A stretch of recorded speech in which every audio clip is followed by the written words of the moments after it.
9 times out of 10, I remember my dreams. I remember my dreams quite frequently. It's like I watch television instead of sleeping. I have primarily night terrors as my day-to-day, well, night-to-night dreams. Probably 80% of the time, like I wake up and I like spend a couple minutes thinking about what like the crazy shit that just happened in my head, you know? My most reoccurring night terror is men chasing me in all black. I'm trying to get to my family before they get to my family.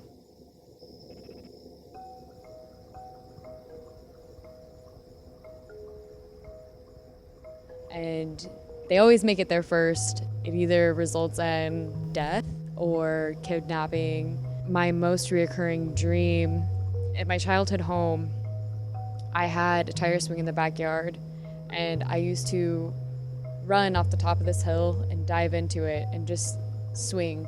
And then I'd lay on my back and just like watch the trees around me. Not necessarily recurring dreams, but like recurring like things that happen in dreams. Like this summer, like all of my dreams had snow in them. It all depends on what's happening in my life. So if I have a dream about school or have a dream about my relationship, I definitely would put more meaning on that than like my night terrors or my nightmares. I really try not to. I try not to be a superstitious person, even though like my gut's like, yes, you should be. The most vivid dream that I have is actually a night terror, and I am in a completely white room. A lot of people call them white space rooms.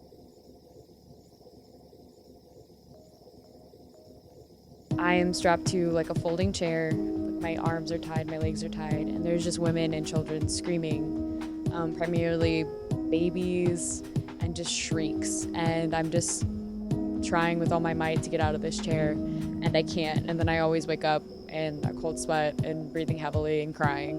A year-ish ago, maybe a little less than a year ago, I had a dream where I was like swimming in a lake, and this boy I knew, Bill, was standing on the dock, and I was like swimming in the lake, and I told him to come swimming with me, and he was just like refusing to.